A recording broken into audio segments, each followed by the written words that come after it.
कि ऐसे सो कि ऐसा ना हो मेरी आखिरी रात हो। कोई पता है, बहुत सारे लोग आराम से सो रहे थे, रात को हार्ट अटैक हो जाता है, बात खत्म। इसलिए तौबा करके सोया करो।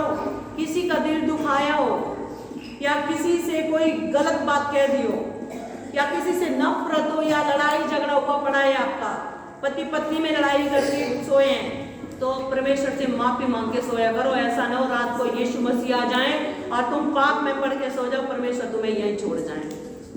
यीशु मसीह उन्हीं को साथ ले जाएगा जिन्होंने यीशु मसीह के लहू से अपने वस्त्र को धो लिया है। हालेलुया। और सुबह में ऐसे उठो कि आज का दिन मेरा प्रभु के लिए है, पहला स्थान प्रभु के लिए। सुबह उठो, प्रभु से प्रार्थना करो। क्यों आपकी चोरी होती है, क्यों कोई आपका पैसा खा लेते हैं, आपके खेत की फसल नष्ट हो जाती है, भैंसे कूद जाती है, नौकरी में जाओ तो बॉस आपको डांटे, रिक्शा लेके निकलो तो पूरे दिन भर आप 100 रुपये कमा रहे हैं, क्यों? दिहाड़ी पे निकलो तो चोट लग रही है। क्यों ऐसा हो रहा है? क्योंकि आपने अपने चारों ओर तो कवच लगाया नहीं। जो सुरक्षा कवच जो परमेश्वर ने अपना लहू तुम्हारे लिए बहाया है, कीमती लहू आपकी सुरक्षा के लिए, आपकी रक्षा के लिए, जो लहू की बाचा, जो बाचा का लहू है, आपने तो लगाया ही नहीं, ना अपने घर में, ना अपने परिवार में, ना अपने ऊपर, ना अपने कामों के ऊपर, तो परमेश्वर कैसे आपकी रक्षा करेगा? मिस्र में जब इजरायली रहते थे और परमेश्वर उनके बीच में बीमारियां छोड़ी, मौत छोड़ी, तो वहां पे क्या उनके लिए एक चिन्ह ठहराया था कि अपने अपने घरों पे जितने इजरायली थे, यीशु वो लहू का चिन्ह लगा दो, लहू की छाप लगा दो कि परमेश्वर वहां से गुजरेगा। जिस घर पे यीशु का हो क्या नाम सॉरी जिस घर में लहू का निशान होगा, परमेश्वर उस घर को नहीं छुएगा। और जिस घर में लहू का निशान नहीं होगा, वहीं मरी फैलेगी। तो उस समय तो उन्होंने लगाया था, बकरे वगैरह को काट के अपने अपने घर पे लहू का निशान लगा दिया था। लेकिन आज हमें ऐसे बकरे और मुर्गे की जरूरत नहीं है। यीशु ने बेशकीमती लहू हमारे लिए बहा दिया है। आज हमें सिर्फ मुंह से बोलने की जरूरत है। सुबह उठे, प्रभु मैं अपने बच्चों को तेरे लहू में छुपाता हूँ कि देखूं मैं कैसे आपके बच्चे बिगड़ते हैं। यीशु मैं अपने कामों को, अपनी नौकरी को, अपनी जॉब को, अपने सारे दिन भर के जो कुछ भी मेरे लाइफ में, सबको मैं तेरे लहू में कवर करता हूँ। कोई शैतान छुएगा नहीं, कोई घटी नहीं होगी। क्यों? क्योंकि यीशु का लहू लगाया आपके चारों ओर। शैतान छू नहीं सकता, शैतान आपको गिरा नहीं सकता, लॉस नहीं हो सकता। जब आप लहू की सुरक्षा में होंगे तो परमेश्वर आपकी रक्षा करेगा। उसके स्वर्गदूत आएंगे, जहां जहां आग दिखेगी वो वहां वहां बचाएंगे। क्योंकि परमेश्वर ने हमें एक चिन्ह दिया है, एक सुरक्षा कवच दिया है। और जब हम कुछ नहीं कर रहे, प्रेयर नहीं कर रहे और अपने आप को लहू में कवर नहीं कर रहे, पापों से पश्चाताप नहीं कर रहे, तो तुम में और संसार के लोगों में कोई अंतर नहीं है। उनका भी एक्सीडेंट होगा, उनकी भी टांगें टूटेगी, तुम्हारा भी होगा तो तुम्हारी भी टूटेगी। मोबाइल अपने अपने सारे साइलेंट करें। हम प्रभु के भवन में आए हैं, हम कुछ पाने के लिए आए परमेश्वर के पास। क्या आपने कभी सोचा कि दुनिया में हमारे आने का क्या मकसद है? क्यों परमेश्वर ने हमें इस दुनिया में भेजा है? किस लिए भेजा है? कुछ तो मकसद, कुछ तो योजना होगी। तो प्रभु से ये कि परमेश्वर मैं तेरी योजनाओं को पूरा कर सकूं। इस दुनिया में परमेश्वर ने हमें जो भेजा है, हमारा आने का कुछ मकसद है।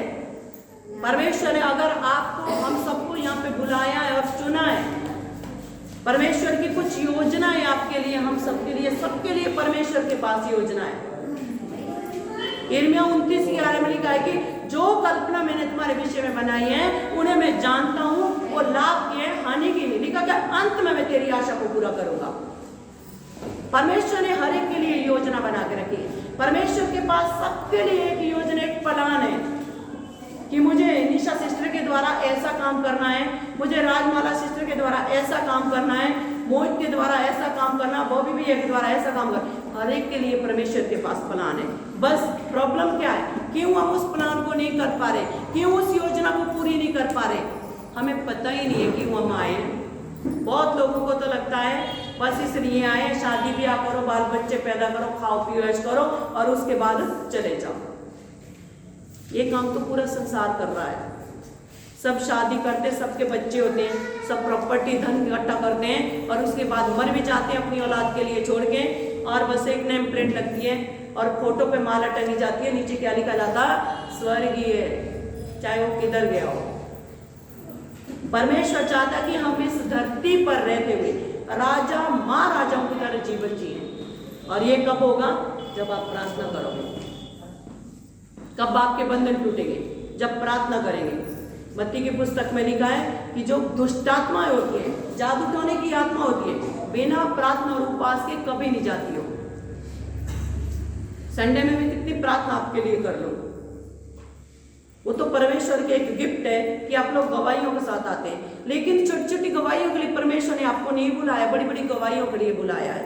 आप सब पुराने लोग बैठे हैं और रेगुलर आने वाले लोग हैं, सब रेगुलर आने वाले और मजबूत लोग बैठे हैं, क्योंकि हम जानते हैं, हमने बाइबल से आपको सिखाया और आप सब मजबूत हो। और इतने मजबूत हैं, बहुत सारे लोगों के लिए जीवन में यहाँ पे कुछ कुछ परेशानी ऐसी आती है, मुझे फोन तक नहीं करते, अपने आप हैंडल करते हैं। हालेलुया, बहुत अच्छा लगता है, बहुत अच्छा लगता है मुझे। अगर आप यीशु मसीह से प्यार करते हैं, उस पर विश्वास करते हैं कि यीशु मसीह हमारे लिए मारा गया, गाड़ा गया, वो मेरा परमेश्वर है और मैं उस पर भरोसा करती हूँ और मुझे यीशु मसीह से बहुत आशीषें पानी है, मुझे यीशु मसीह के जैसे जीवन जीना है, मुझे यीशु मसीह के पीछे चलना है, चाहे संसार कुछ भी कहे, चाहे लोग कुछ भी कहे, चाहे कितनी हानि हो, कितना नुकसान हो, चाहे मुझे निराशा हो, चाहे कुछ भी हो मेरी लाइफ में, लेकिन मैं यीशु मसीह के पीछे चलना नहीं छोड़ूंगा। मैं निरंतर उसकी उपस्थिति में बैठा रहूंगा, चाहे मेरी प्रार्थना सुने या ना सुने। हालेलुया, मैं निरंतर उसकी बाट जाऊंगा। एक ना एक दिन प्रभु जरूर मिलेंगे। ऐसा नहीं है कि आज आपने प्रार्थना करी और वो उतर के आ गए, मेरी बेटी बस बहुत कर लिया, ऐसा बोलने वाले नहीं है वो। परमेश्वर हमारी प्रार्थना को सुनना चाहते हैं। यीशु मसीह बोलते हैं, प्रभु ने बोला कि मैंने अपने कान तुम्हारी विनती की ओर लगा रखे हैं। कहाँ लगा रखे हैं? हमारी विनती की ओर। और उनकी आंखें कहाँ लगी हैं? हमारे मन पे। ना तो हमारी प्रार्थना, ना मन साफ। तो यीशु मसीह की दर से दिखेगा आपको, वो नहीं देखने वाला। अगर आप चाहते हैं कि प्रभु निरंतर हमारे साथ संगति करे, जब हम प्रार्थना में बैठे और हमें बिल्कुल पता चल जाए कि प्रभु इस समय हमारे साथ है, महसूस होता है। वो ऐसा ईश्वर नहीं है कि तुम बस करते रहो और नहीं सुनेगा। वो ऐसा नहीं है कि आंखें और देख नहीं सकता है, ना ही वो ऐसा ईश्वर कान है कि सुन नहीं सकता है। वो देखता और सुनता, आपको स्पर्श भी करता है। हालेलुया। निरंतर जब आप संगति करेंगे, बैठेंगे, आपको तुरंत पता चल जाएगा कि परमेश्वर की भरपूर ये प्रभु इस समय मेरे साथ है। आपकी आवाज नहीं निकलेगी, लेकिन परमेश्वर की उपस्थिति को आप महसूस करोगे। हालेलुया। अगर आप सचमुच यीशु मसीह से प्यार करते हैं, यीशु मसीह ने कहा अगर तुम सचमुच मुझसे प्यार करते हो तो मेरी आज्ञाओं को भी मानोगे। मत्ती 5 में पाड़ी उपदेश है। पाड़ी उपदेश में यीशु मसीह ने लोगों को बहुत सारी बातें सिखाई है और ये पाड़ी उपदेश हर कलीसिया के एक एक बंदे को पढ़ना चाहिए और इन बातों को समझना और सीखना चाहिए। और अगर आप, मैं सच बात आपसे कह रही हूं, अगर आप मत्ती का पाड़ी उपदेश ही पढ़ लेना, चाहे सारी बाइबल आपने पढ़ी हो चाहे ना पढ़ी हो, कुछ मत मानो, पाड़ी उपदेश पढ़ो और उसको मानना आप अपने जीवन में शुरू करो, आपका पूरा जीवन चेंज हो जाएगा। पाड़ी उपदेश है ही, उसमें सारी बातें यीशु मसीह ने बोली हैं। उसमें आज हम एक बात पढ़ेंगे जो हो सकता आप लोगों के जीवन में वो बातें हो। यहाँ पे कितने लोग हैं जो कसमें खाते हैं? कसम से मैंने ऐसा काम नहीं किया। कितने लोग हैं जो कसम खाते हैं? आराम से, यहाँ पे किसी की बेइज्जती नहीं होगी और किसी को कुछ नहीं। मुझे पता है, वहां तो नहीं उठा रही, देखो सिस्टर बिल्कुल सच बोल रही और अच्छे से उठा रही है। जो भी कसम खाता, बच्चों की, स्वर्ग की, पृथ्वी की, वेरी गुड, बहुत अच्छे लोग हैं। प्रभु आप सबको बहुत आशीष दें। सच बोलने वाले लोग बहुत अच्छे होते हैं। चलिए मेरे साथ एक वचन निकालेंगे, मत्ती की पुस्तक निकालेंगे, उसका 5 अध्याय।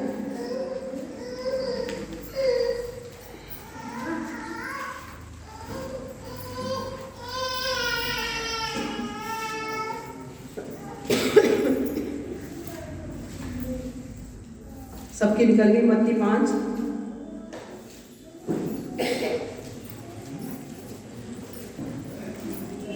और उसकी 33 आयत निकालेंगे। सब लोग ध्यान से सुनना, मैं पढ़ती हूँ। फिर तुम सुन चुके हो कि पूर्व काल के लोगों से कहा गया था कि झूठी शपथ ना खाना, परंतु प्रभु के लिए अपनी शपथ को पूरी करना। परंतु मैं तुमसे यह कहता हूँ कि कभी शपथ न खाना, ना तो स्वर्ग की, क्योंकि वह परमेश्वर का सिंहासन है, ना धरती की, क्योंकि वह उसके पांव की चौकी है, ना यरूशलेम की, क्योंकि वह महाराजा का नगर है, और अपने सिर की भी शपथ ना खाना, क्योंकि तू एक बाल को ना तो उजला और ना काला कर सकता है। परंतु तुम्हारी बात हाँ की हाँ या नहीं की नहीं हो, क्योंकि जो कुछ इससे अधिक होता है वह बुराई से होता है। आमीन। यीशु मसीह यहाँ पे एक बात कह रहे हैं कि पूर्व काल के लोगों से, पुराने नियम में पहले के लोगों से कहा गया था कि झूठी शपथ ना खाना, परंतु प्रभु के लिए अपनी शपथ को पूरा करना। हालेलुया। शपथ का सब लोगों को मालूम होगा। एक शपथ का मतलब होता है निर्णय लेना।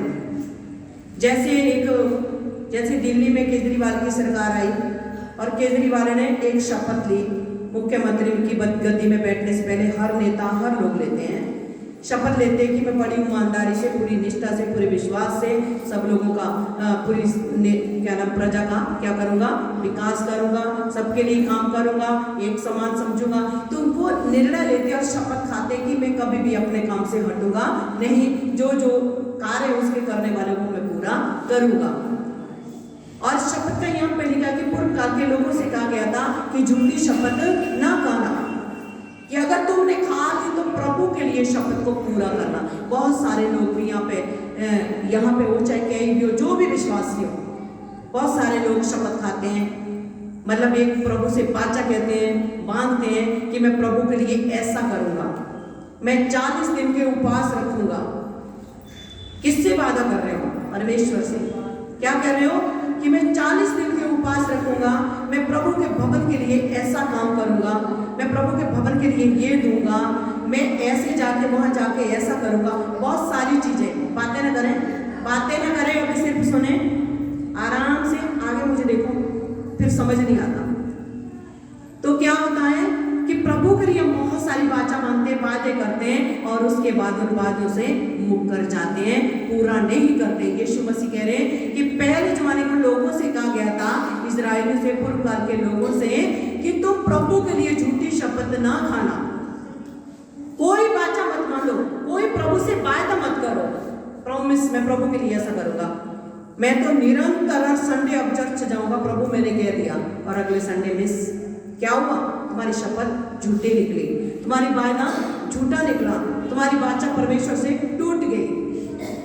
और परमेश्वर से वादा करके तोड़ना, छोड़ना वो पाप होता है। इसलिए सोच समझ के हमें निर्णय लेना चाहिए और प्रभु से वाचा बांधनी चाहिए और प्रभु के लिए प्रॉमिस सोच समझ के करना चाहिए। अगर आपके जीवन में पूरा करने की शक्ति है, सामर्थ्य, आप उस काम को कर सकते हैं, तब प्रभु से कहें, और तब भी ये बोल के कहें कि अगर प्रभु की इच्छा हुई तो मैं इस काम को जरूर करूंगा। हालेलुया। अगर प्रभु की इच्छा हुई तो मैं करूंगा, लेकिन अपने जोर, अपने जबरदस्ती से मैं नहीं कर सकता, ताकि आपकी वाचा टूटे भी ना और परमेश्वर पूरा करने में आपको सामर्थ्य भी दे। और दूसरी बात यीशु मसीह ने क्या बोली है यहाँ पे? परंतु मैं तुमसे यह कहूंगा कि कभी शपथ न खाना, ना तो स्वर्ग की, क्योंकि वह परमेश्वर का सिंहासन है। और दूसरी बात यीशु मसीह कह रहे हैं, आज जो कसम की बात करते हैं, बहुत सारे लोग कसम खाते हैं, कुछ लोग तो बाइबल की कसम खाते हैं। देखो, पहले कहाँ थे? पहले प्रभु को नहीं मानते थे। कसम कब खाई जाती है?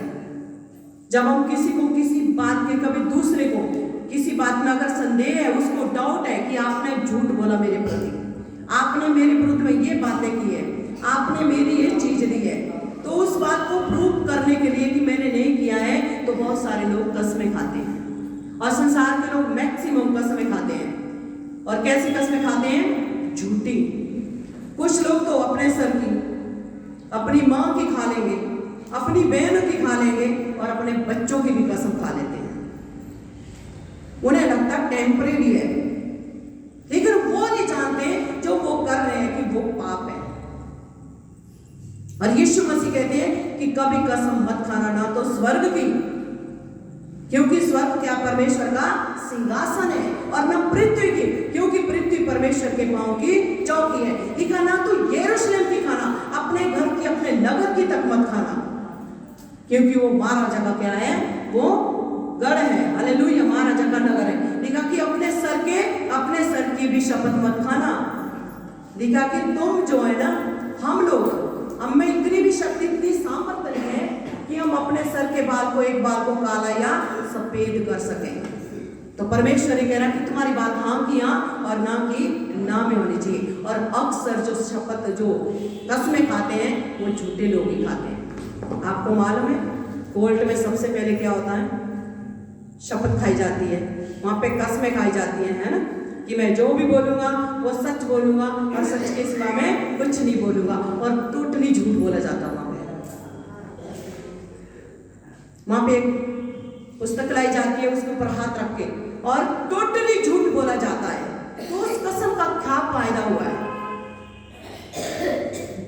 तो यीशु मसीह ने बात की है कि अगर तुमने कसम तुमने कभी नहीं खानी है। हमें किसी को कुछ बोलने की जरूरत नहीं है। अगर आपसे गलती हुई है, आप कह दीजिए हाँ मैंने गलती करी है।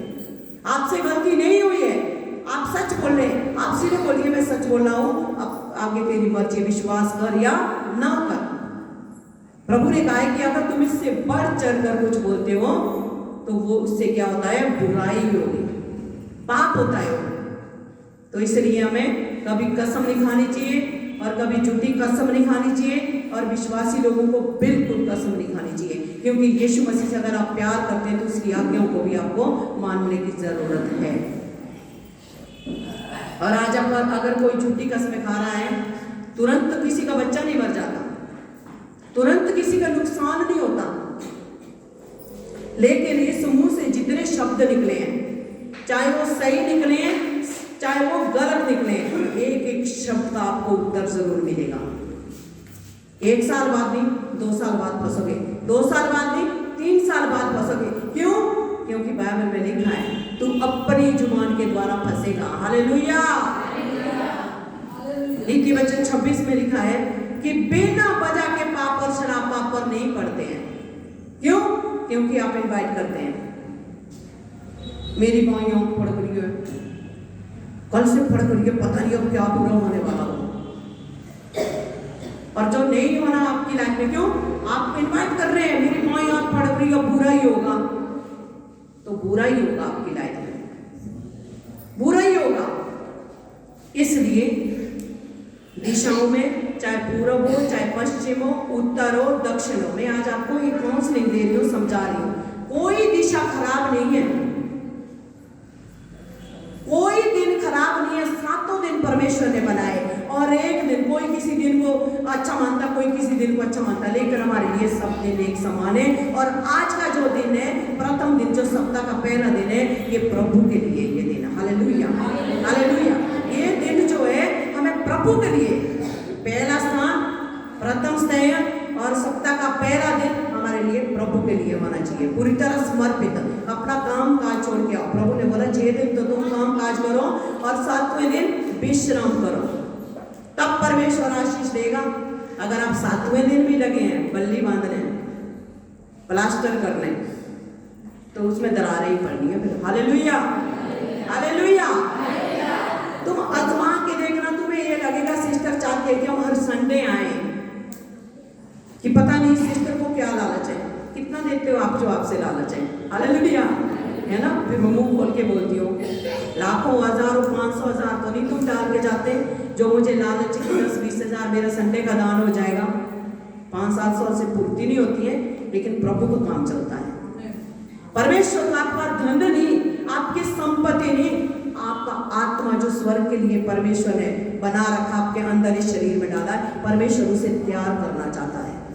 परमेश्वर चाहते कि आज का दिन हम प्रभु के लिए दें, हम सीखें और प्रभु की संगति करें, पूरी कलीसिया के साथ मिलकर परमेश्वर की आराधना करें, क्योंकि उसने कहा है जब 2 या 3 मेरे नाम से इकट्ठे होते हैं, मैं उनके बीच में हाजिर होता हूँ। जिस दिन आप प्रभु के लिए कोई काम छोड़ोगे, लॉस नहीं होगा, परमेश्वर उस काम के बदले में डबल आशीष देगा।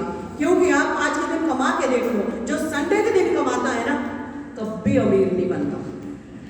आजमा के देख लेना, संडे के दिन कमाने वाला हमेशा वैसा ही रहेगा किलो बट्टी लाने वाला। प्रभु के लिए छोड़ो आज का दिन, 1-2 संडे 4 संडे देखो तो सही। मैं ये भी नहीं कह रही पूरा परिवार आके बैठो, कम से कम घर से 1-2 लोग तो आए, लेकिन अच्छे विश्वासी पूरा परिवार भी आता है, बच्चों से लेकर सब बुजुर्ग तक। उन्हें कि नहीं आज का दिन हम नहीं छोड़ेंगे, लेकिन हम तो आपको सबको भी नहीं बुलाते हैं। तो इसलिए कभी भी झूठी कसमें नहीं खाना। आज इस चीज का निर्णय ले, और इस चीज से मैं प्रभु से मन ही मन में के परमेश्वर में भी खाता था। मुझे पता है यहाँ आधे लोग से ज्यादा खाते हैं, कि कुछ तो मुझसे भी गलती से बोल लेते हैं। हालेलुया। आज परमेश्वर, आज के बाद मैं कभी कसमें नहीं खाऊंगा, चाहे कोई विश्वास करे चाहे विश्वास ना करे। प्रभु ने कहा तुम्हारा हाँ का हाँ और ना का ना में जवाब होना चाहिए। अगर उससे बढ़कर तुम कुछ बोलते हैं घुमा फिरा के, लिखा उसमें बुराई पैदा होगी। याकूब की पत्री निकालेंगे मेरे साथ,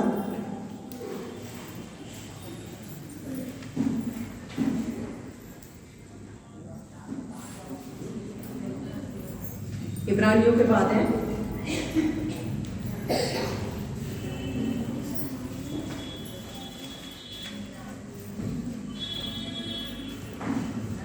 याकूब 5:12 में यहाँ पे लिखा है, पर हे मेरे भाइयों, सबसे श्रेष्ठ बात यह है कि शपथ ना खाना, ना स्वर्ग की, ना पृथ्वी की, ना किसी और वस्तु की, परंतु तुम्हारी बातचीत हाँ की हाँ और नहीं की नहीं, क्योंकि तुम दंड के योग्य ना ठहरो। हालेलुया। झूठी कसमें खा के हम पे दंड पड़ता है। परमेश्वर चाहते हैं कि जो मुझ पे विश्वास करते हैं वो कैसे होने चाहिए, परमेश्वर की एक एक वचन का पालन करने वाले, उसकी आज्ञा को मानने वाले, परमेश्वर के भय मानने वाले चाहिए। आगे हम एक बात पढ़ेंगे जो आप सब लोगों के लिए बहुत जरूरी है। इसकी 13 आयत में लिखा है, यदि तुम में कोई दुखी है तो वह प्रार्थना करे, यदि आनंदित है तो वह कोई भी पढ़े, कोई भी एक जन पढ़े पूरे चक्र।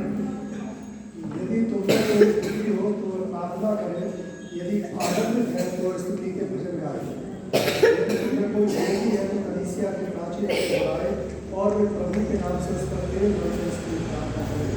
पर विश्वास की प्रार्थना में तुम्हारा रोगी बच जाए और प्रभु उसको उठाकर खड़ा करेगा, और यदि पाप भी किया हो तो उनकी भी क्षमा हो जाएगी। इसीलिए तुम आपस में एक दूसरे के सामने अपने पापों को मान लो और एक दूसरे के लिए प्रार्थना करो, जिससे चंगे हो जाओ। धर्मी जन की प्रार्थना के प्रभाव से बहुत कुछ हो सकता है। एलिया भी तो हमारे समान सुख भोगी मनुष्य था, और उसने गिड़गिड़ाकर प्रार्थना की कि मेघ ना बरसे, और 3.5 वर्ष तक भूमि पर मेघ नहीं बरसा। फिर उसने प्रार्थना की तो आकाश से वर्षा हुई और भूमि पर्वत हुई। मेरे भाइयों, यदि तुम में कोई सत्य के मार्ग से भटक जाए और कोई उसको फेर लाए, तो वह जान ले कि जो कोई किसी भटके हुए को फेर लाएगा तो एक प्राण को मृत्यु से बचाएगा और अपने अनेक पापों पर फल पाएगा। आमीन। हालेलुया। यहाँ पे प्रार्थना के विषय में लिखा है, याकूब की पत्री है, इब्रानियों के बाद याकूब की पत्री, उसका लास्ट अध्याय 5 अध्याय, उसकी 13 आयत में लिखा है, यदि तुम में कोई दुखी हो वह प्रार्थना करें, यदि आनंदित है तो वह क्या करें, स्तुति और भजन गाएं। हालेलुया। याकूब यहाँ पे कह रहा, यदि तुम्हारे बीच में कोई दुखी है, परेशान है, बीमार है, क्लेश में पड़ा है, परेशानियों में फंसा है, तो क्या करना है, प्रार्थना करें। अपनी कोठरी में जाएं, किवाड़ बंद करें, आंसुओं के साथ घुटनों पर आए, परमेश्वर से अपने मन की बातें कहें कि परमेश्वर मेरी ये परेशानी है, परमेश्वर मेरे जीवन में ये दुख है, परमेश्वर मेरी लाइफ में ये प्रॉब्लम है, और मैं जानती हूँ, विश्वास करती हूँ कि तू मेरी सारी समस्या का समाधान है। हालेलुया।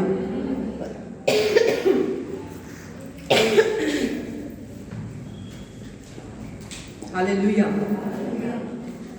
और आगे लिखा है, यदि कोई आनंदित है तो वे क्या करें, स्तुति और भजन गाएं परमेश्वर के। टॉपिक तो कोई है नहीं है, मैं बीमार भी नहीं हूँ, मेरी लाइफ में कोई परेशानी भी नहीं है, तो अब मैं क्या करूँ, ये प्रार्थना तो करनी नहीं है, तो उसके लिए लिखा है कि कोई टॉपिक अगर नहीं है, कोई परेशानी नहीं है, तो अपनी कोठरी में जा और ऊंची ऊंची आवाज में प्रभु की आराधना कर, उसका भजन गा और उसकी सामर्थ से भरो। क्या लिखा है? उसकी सामर्थ से भरो। जब स्तुति आराधना होती है, परमेश्वर अपनी सामर्थ देता है। देखा, आराधना करो आनंदित होकर के। आगे एक बात लिखी है, यदि तुम में कोई रोगी है तो कलीसिया के प्राचीनों को बुलाए, वह उस पर तेल मलेगा और विश्वास की प्रार्थना के द्वारा रोगी बच जाएगा। चाहे पास्टर हो, चाहे एल्डर हो, सिस्टर वगैरह हो, पुराने विश्वासी हो, कोई अच्छी प्रार्थना करने वाला हो, परमेश्वर का वचन यही कहता है कि यदि कोई बीमार है, विश्वास में कमजोर है, वो प्रभु के दास दासी को बुलाएं, वो प्रार्थना करेंगे और उस पर तेल मलेगा, विश्वास की प्रार्थना के द्वारा रोगी बच जाएगा।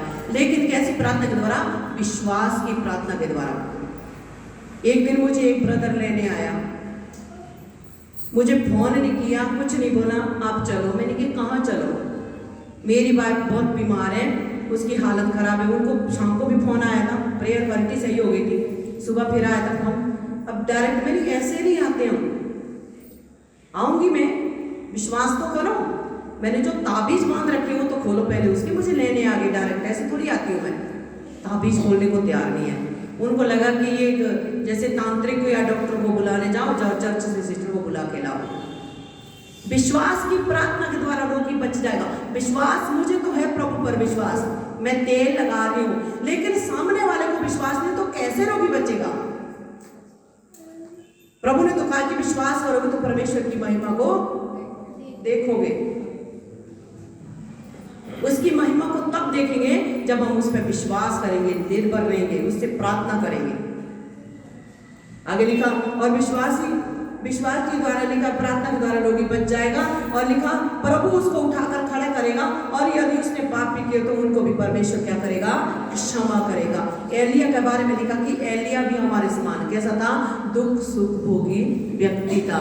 उसकी लाइफ में दुख भी आते थे और उसकी लाइफ में सुख भी आते थे, जैसे हम सब है कि आज उतार चढ़ाव चला रहता लाइफ में। कभी शादी है तो कभी रोना भी होता है, कभी बरकत आ गई तो कभी लॉस भी हो गया है, कभी घर में लड़ाई होगी, कभी बर्थडे भी मनाते हैं। तो एलिया भी ऐसा, तो उसकी लाइफ भी ऐसी थी। लेकिन जब उसने प्रार्थना करी, आकाश को बांधा, देखा कि 3.5 साल बारिश नहीं हुई। किसकी प्रार्थना से? एलिया की प्रार्थना से।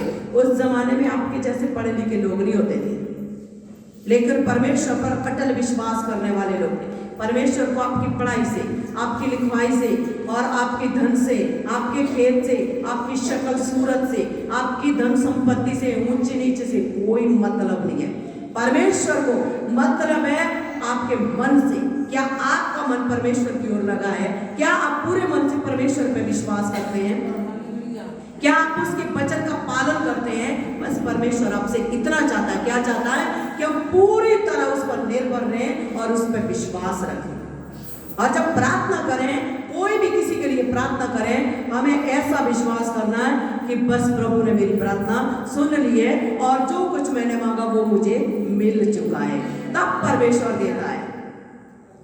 देखा कि यदि तुम प्रार्थना में जो कुछ भी प्रभु से मांगते हो और उसमें विश्वास कर लें कि जो कुछ आपने मांगा वो आपको मिल चुका है, तो परमेश्वर सब कुछ आपके लिए कर सकता है। अगर आप संदेह करोगे, संदेह करने वाले के लिए कहा कि संदेह करने वाला कैसा है? लहरों के समान है, कभी इधर कभी उधर, हवा में कभी हवा इधर कभी उधर, कुछ नहीं मिलने वाला। तो हमें विश्वास करना चाहिए। क्या विश्वास करना चाहिए? कि वो है। कौन है? प्रभु है, यीशु मसीह है, परमेश्वर है, और वो अपने खोजने वालों को प्रतिफल देगा, वो आशीष देगा। अगर आप चाहते हैं कि हम परमेश्वर से बड़ी बड़ी आशीषें पाएं, बड़े बड़े काम करें, तो उसके लिए बड़ा विश्वास आपके पास होना बहुत जरूरी है। परमेश्वर कभी अपने लोगों को लज्जित नहीं होने देता है। परमेश्वर कभी आपको निराश नहीं करेगा, और परमेश्वर कभी भी आपको डिगने नहीं देगा, आपको दुखों में नहीं पड़ा रहने देगा।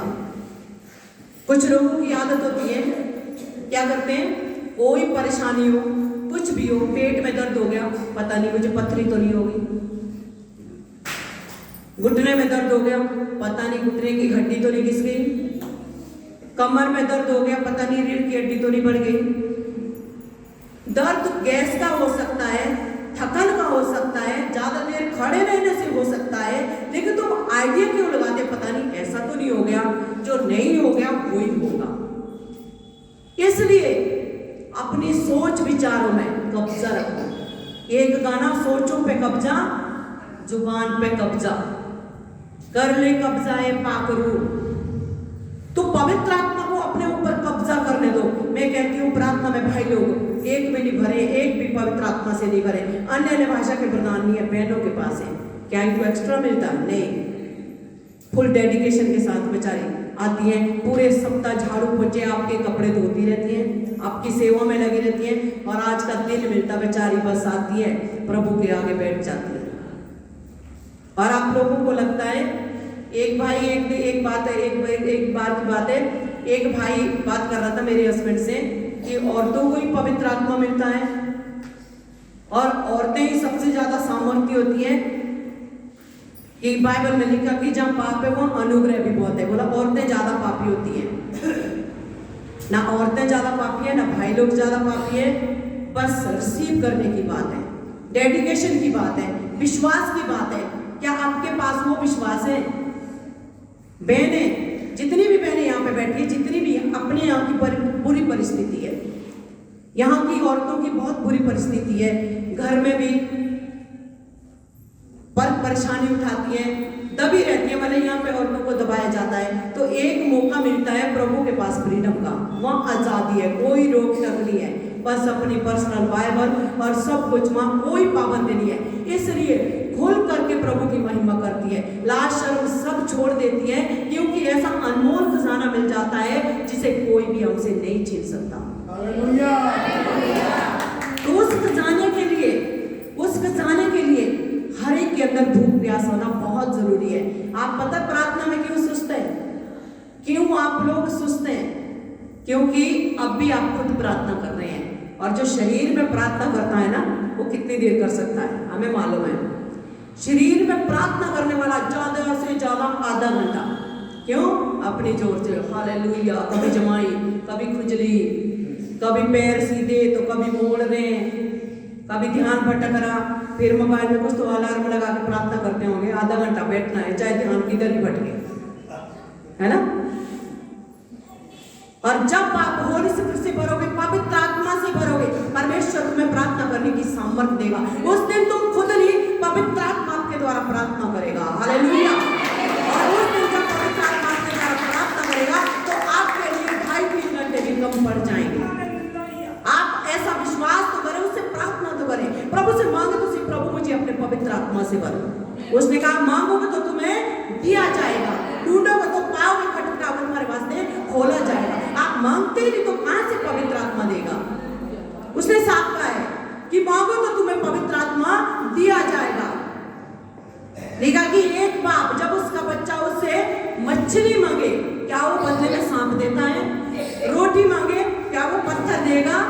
लिखा कि जब तुम अपने बच्चों को, जो बुरे बच्चे हैं, बुरे होकर भी तुम उन्हें अच्छी वस्तु में देना जानते हो, तो तुम्हारा स्वर्गीय पिता तुम्हें पवित्र आत्मा क्यों नहीं देगा? आमीन। इतने बुरे, इतने निकम में बच्चा सुबह गया हो, बैट बॉल खेल रहा है शाम तक, और शाम को क्या कहता है? मेरे पसंद का भोजन ही बनाया। पूरे दिन भर आवारागर्दी कर रहे हैं। आजकल लड़के रंग बिरंगे बाल का वो हेयर स्टाइल बनाते हैं और कलर करके निकलेंगे, मोबाइल और वैसी नीचे निकलने वाली पैंट है जैसे अब गिरी, और चौराहे पे खड़े हो जाएंगे, माँ बाप को पता ही नहीं है कहाँ गए बच्चे, और शाम को आके घर में कलेश करते हैं। लिखा कि वो इतने बुरे तुम्हारे बालक, इतने बुरे तुम्हारे बच्चे हैं जो कुछ नहीं करते हैं, फिर भी तुम अच्छी अच्छी वस्तु उन्हें देते हैं, तो तुम्हारा स्वर्गीय पिता अपने मांगने वाले को पवित्र आत्मा क्यों नहीं देगा? हालेलुया। मांगो तो सही, तब तो देगा, और आप मांगते ही नहीं, इसलिए आपको मिलता ही नहीं। आपको पता ही नहीं है, आपको लगता बस हमारा इतना ही बहुत है, हम यहाँ तक पहुंच जाती है, बहुत है, हम और क्या करेंगे। अन्य भाषा में जब प्रार्थना करोगे, परमेश्वर ऐसा टीवी चलाएगा आपके सामने, आने वाली बातों को आप पे प्रकट करेगा, कल क्या होने वाला आज परमेश्वर रात को आपको बताएगा। कौन बताने वाला? पवित्र आत्मा। पवित्र आत्मा को आप रिसीव ही नहीं करते, तो प्रभु आपको बताएगा कैसे। आराधना में खड़े होते मत देखिए कौन क्या कर रहा है। मैं थक जाती हूँ बोल बोल के, आंखें बंद करो, आंखें बंद करो, पूरा ध्यान प्रभु की ओर लगाओ, कलवरी क्रूस की ओर लगाओ। आराधना को सुनो, क्या कह रहा है आराधना में, कोड़े भी खाए मेरे लिए, मार भी खाई मेरे लिए। उस दर्द को महसूस करो अपने बदन पे कि कैसे यीशु मसीह ने कोड़े खाए। कोड़े खाना इतना आसान बात नहीं है, हम एक डंडा तक नहीं खा सकते। मार खाना, कांटों का ताज पहनना, हमारा एक कांटा चुभ जाए पूरी रात भर आप सो नहीं पाओगे। यीशु मसीह के तो पता नहीं कितने कांटे चुभे, एक ताज बना दिया था, और ऐसा ताज, ऐसे कांटे जो इतने लंबे लंबे चुभ जाते हैं। सोचिए किस लिए? आपके लिए, हम सब के लिए, ताकि उन कष्टों से हमें आजादी मिले, ताकि वो कष्ट हमें ना मिले, ताकि वो नरक की आग में हमें जाना ना पड़े, ताकि उस बीमारियों से हम छुटकारा पाए। कांटों का ताज पहना, जिसके सर में प्रॉब्लम है महसूस करे प्रभु से कि प्रभु तूने मेरे लिए कांटों का ताज पहना है, और इस मेरी सर की बीमारी के लिए कांटों का ताज पहना, और उस ताज पहनने से जो लहू निकला मैं अपने सर पे लगाता हूँ। हालेलुया। जब आप प्रार्थना से उठोगे आपका सर दर्द चला जाएगा, सर की बीमारी खत्म हो जाएगी, रिपोर्टें कराना नॉर्मल रिपोर्ट आएगी आपकी। आमीन। पेट में दर्द होता है, प्रभु से प्रार्थना के उसके बच्चों को पढ़ो, सुनो क्या कह रहा परमेश्वर कि प्रभु तूने पसली में मेरे लिए भाला खाया है, और जब वो भाला मारा उनकी पसली में तो ऐसी धार लहू और पानी की बही। इसलिए ताकि आपकी पेट की सारी प्रॉब्लम दूर हो। हर जगह हाथों पैरों में कीले खाए, पीठ पे कोड़े खाए, उनके मुंह पे थूका गया, किस लिए? ताकि आपकी शर्मिंदगी दूर हो। महसूस ही नहीं होता है कि वचन हमसे क्या कहता है। संडे आना ही काफी नहीं होता, प्रभु को जानना, उसके वचन को जानना, उस पर मनन करना, प्रभु के पीछे चलना और उसको कैसे रिसीव करना, ये आपको सीखना बहुत जरूरी है। हालेलुया। खाली चंगाई के लिए आना यहाँ पे नहीं। चंगा तो डॉक्टर भी कर देगा, आप सर दर्द हो रहा है डॉक्टर के पास जाओ, दवाई देगा, आपका सर दर्द बंद हो जाएगा। क्या डॉक्टर को ईश्वर मानोगे? परमेश्वर ने सारे नियम यहाँ पे जो सिस्टम बनाया है, डॉक्टर, वकील, जज, कानून, नेता, अभिनेता, सब कुछ बनाया है परमेश्वर ने। लिखा कि अपने ऊंचे पद वालों के लिए प्रार्थना करो, उनकी अधीनता में रहो, अपने अधिकारियों की अधीनता में रहो। एक कोर्ट बनाया है न्याय पाने के लिए, जैसा यहाँ पे कोर्ट है ऐसे वह स्वर्ग में भी है। हमारा जो जज है वो हमारा परमेश्वर है, और जो हमारा वकील है ना वो यीशु मसीह है। अगर उसकी वकालत में, उसकी उस फाइल में आपका लेखा जोखा गड़बड़ हुआ तो वो वकील आपको नरक भेजेगा। Hallelujah, hallelujah. हम यहाँ पे आपको गाइड करने के लिए रखा गया, ना तो आप पे हमारा कोई अधिकार है। इसलिए बहुत सारे लोग कभी यहाँ जाते हैं कभी वहां जाते हैं, हम किसी को नहीं टोकते, लेकिन एक सही राय हम देते हैं कि वचन से सीखो, अपने आप को चलाओ, प्रभु पर विश्वास रखो, मरने तक विश्वास योग्य रहो। और परमेश्वर लिखा कि पहले तुम मेरे धर्म और राज्य की खोज करो तो मैं सारी वस्तुएं तुम्हें दूंगा। खोज तो करो। यीशु मसीह जगत में क्यों आया? उसने मुझे ही क्यों चुना? उसने मेरे लिए लहू बहाया, वो मर के जिंदा हुआ, फिर स्वर्ग चला गया, फिर आने वाला है, और मुझे कैसे उठ के उसकी बाट को जोड़ना है, कैसे मुझे उसके आने का इंतजार करना, कैसी प्रार्थना करनी है, सीखो। हालेलुया। सीखो, बाइबल से सीखो। जिस दिन हमारे अंदर परमेश्वर का भय आएगा उस दिन समझना कि परमेश्वर मेरे जीवन में काम कर रहा है। जिस दिन दूसरों को माफ करना सीखोगे उस दिन समझना कि मैं सिद्धता की ओर बढ़ रहा हूं। जब आपके अंदर दीनता, नम्रता आएगी उस दिन समझना अब परमेश्वर मुझे ऊंचा उठाने वाला है। हालेलुया। अगर आपके अंदर घमंड आ गया तो समझना बहुत जल्दी में गिरने वाला है। लिखा है विनाश से पहले घमंड आता है। जब किसी का विनाश होता है, गिरना होता है और डिस्ट्रॉय करना होता परमेश्वर को, लिखा उसको क्या आता है? घमंड आता। घमंड करना अच्छी बात नहीं। किस चीज पे हम घमंड करेंगे? किस चीज पे घमंड करेंगे? ऐसा क्या है हमारे पास घमंड करने के लायक जो हमने खुद बनाया है? हमने कुछ भी खुद नहीं किया है। क्यों? क्योंकि सब कुछ करने वाला परमेश्वर है। इसलिए अगर घमंड करना है तो परमेश्वर पे करें, और इस बात पे घमंड करें, एक ही बात पे घमंड करें। इस चीज पे ना तो करें अपनी धन संपत्ति में, ना अपनी सुंदरता में, ना अपने घर परिवार में, लेकिन एक चीज पे घमंड जरूर करें कि मैं प्रभु यीशु मसीह को जानता हूँ और उससे मेरी अच्छी जान पहचान है। हालेलुया। प्रभु के वचन के आशीष हो। आइए सब लोग खड़े हों। Thank you Lord Jesus. धन्यवाद परमेश्वर। सब लोग अपनी सारी चिंता प्रभु पे डालें, पूरे ध्यान के साथ, पूरे मनन के साथ, पूरे समर्पण के साथ। अगर आज तक किसी ने समर्पण नहीं किया, अगर पहली बार आए हैं, आप प्रभु को नहीं जानते, आपके जीवन में जो भी जरूरत है आप प्रभु के आगे रखें। Thank you Lord Jesus. धन्यवाद धन्यवाद ईश्वर। करुणा निधान सेनाओं के यहोवा, अनुग्रहकारी राजाओं के राजा। Hallelujah hallelujah hallelujah. अपनी सारी चिंता उसमें